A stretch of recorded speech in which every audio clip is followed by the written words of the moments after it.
पास आपके लिए कुछ अच्छी खबर है, लेकिन पहले मैं आपसे दरख्वास्त करता हूँ कि इस चैनल को लाइक और सब्सक्राइब करें और वादा करें कि इस वीडियो को ज़्यादा से ज़्यादा शेयर करेंगे, क्योंकि अच्छी खबरें फैलाना हमारे मुल्क में अदम यकीनियत और फिक्र को कम करने में मदद करता है। हम जिस सबसे बड़े मसले का सामना कर रहे हैं वो क्या है? बहुत से लोग कह सकते हैं कि दहशतगर्दी या टैक्स चोरी, लेकिन सबसे बड़ा मसला महंगी बिजली है। तवानाई की बुलंद कीमत हमारी मुश्किल को मफलूज कर रही है और गुज़श्ता 6 माह में हमने इस मसले की शिद्दत को महसूस करना शुरू कर दिया है। लोग मुश्किलात का शिकार हैं और बोझ बढ़ता जा रहा है। इस आगाही ने मुख्तलिफ गोशों से आवाज़ें बुलंद की। ब्लॉगर्स, मीडिया चैनल्स और शहरियों ने पुरअमन तौर पर अपनी बात की। मैं उन सबको सराहता हूँ जिन्होंने इस मकसद में शिरकत की बगैर किसी तशद्दुद या दुश्मनी के।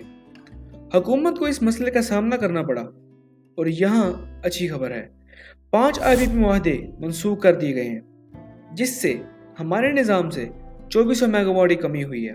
हमारी बिजली पैदा करने की सलाहियत ज़्यादा है और हम इतनी तवानाई का इस्तेमाल नहीं कर रहे। ट्रांसमिशन लाइनें इजाफी सप्लाई को मौसर तरीके से मुंतकिल नहीं कर सकती। ये IPPs 1990 की दिहाई और 2000 की इब्तिदाई में कायम किए गए थे और इनके मुआहदे ख़त्म हो चुके थे। पिछली हुकूमतों के दौरान दी गई तोसी के बावजूद हम अभी भी गैर मामूली सलाहियत की अदायगी कर रहे थे।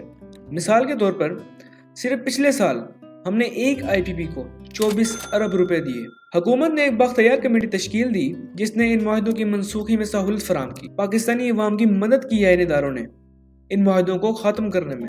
मैं हुकूमत से दरख्वास्त करता हूँ कि वो इन कंपनियों को की जाने वाली सलाहियत की अदायगियों की सही तफसीलात फराहम करे और ये वजाहत करे कि इनकी बंदिश से हमें सालाना कौन से फ़वाइद हासिल होंगे। मेरी तशख़ीस के मुताबिक इन 5 IPPs को की जाने वाली अदायगियाँ हमारे कुल खर्च का सिर्फ 2% थी। फिर भी हम एक ऐसी फतह की रस्म मनाने जा रहे हैं जो 6 माह पहले नामुमकिन लगती थी। हमने देखा है कि जहाँ एक इरादा हो वहाँ एक रास्ता भी होता है।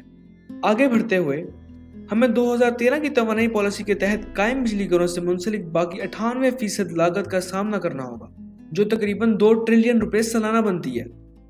यही तवज्जो का मरकज़ बनना चाहिए। अगर हुकूमत इसके खिलाफ कोई भी इकदाम लेती है तो 240 मिलियन आबादी की ताकत आपके साथ देगी। एक और खुशखबरी की बात यह है कि एक बड़ा सऊदी वफ्द जिसमें 130 कारोबारी अफराद शामिल हैं, वजीर सरमायाकारी शेख खालिद बिन अब्दाल अजीज़ की क़ियादत में आया है। शेख खालिद, जो एक माहिर इंजीनियर और दुनिया की सबसे बड़ी कंपनियों में से एक एरोगॉन के बानी हैं, इस वक्त पाकिस्तान में सरमायाकारी को फ़रोग़ देने का इरादा रखते हैं। पाकिस्तान इक़्तिसादी मुश्किलात और IMF की तरफ से आए सख्त शराइत का सामना कर रहा है। $2 बिलियन के एक MOU पर दस्तखत हुए हैं, जो एक कर्ज नहीं बल्कि मुख्तलिफ मनसूबों में सरमायाकारी है। ये नुमाया कारोबारी अफराद का वफ्द पाकिस्तान में बड़े सरमायाकारी की वकालत करने आया है, बशमूल एक बड़ी ऑयल रिफाइनरी के मनसूबे। आर्मी चीफ ने यकीन दिलाया है कि ब्यूरोक्रेट रुकावटों को इन सरमायाकारों के लिए रेड कारपेट इस्तकबाल में तब्दील किया जाएगा, जो कि अमल को हमवार करने के अज़म की निशानी है।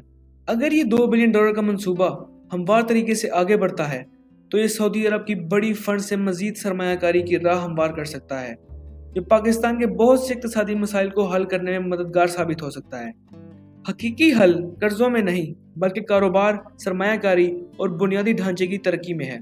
मरकूज़ नुक्ता नज़र के साथ हम इन चैलेंजेस पर काबू पा सकते हैं। एक मुस्बत बात यह है कि सूद की शरहें कम होना शुरू हो गई हैं, जो कि तकरीबन 17.5 है, और मंसूबा है कि इन्हें एक हिस्से में शायद 8 या 9% में अगले साल तक कम किया जाए। इसके अलावा इस साल के मुकाबले में 1.5 मिलियन से ज़्यादा इजाफी टैक्स की दरख्वास्तें जमा की गई हैं, जो कि टैक्स के निज़ाम पर अवामी एतमाद में इजाफे की अलामत है। हुकूमत कवायद व ज़वाबित को सख्त कर रही है और अवाम की जानिब से रद्द-ए-अमल माजी की निस्बत ज़्यादा फ़ाल रहा है, क्योंकि ज़्यादा लोग टैक्स दायर करने की अहमियत को समझने लगे हैं। हम हुकूमत को मशवरा देते हैं कि वो कौम के साथ खुलकर बातचीत करे, ख़ास तौर पर उन लोगों की हौसला अफजाई करे जो टैक्स दहिंदगान होने चाहिए कि वो अपनी दरख्वास्तें जमा करवाएं।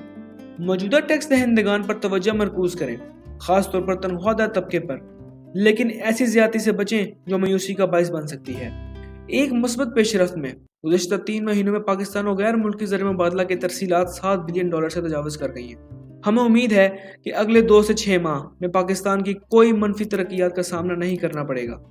हालिया सऊदी सरमायाकारी को मुस्बत अंदाज में देखते हुए एक तशवीश ये है کہ یہ سرمایہ کاری امریکی بلاک کے ساتھ ہم آہنگی کی علامت ہو سکتی ہے، جبکہ چین پاکستان اقتصادی راہداری چین کی حمایت میں ہے اور امریکہ کے حق میں نہیں ہے۔ پاکستان کی حکومت کے لیے یہ بہت ضروری ہے کہ وہ ان تعلقات کو احتیاط سے نبھائے۔ ہم دعا کرتے ہیں کہ آنے والا وقت پاکستان کی معیشت کے لیے اچھا ثابت ہو۔ شکریہ۔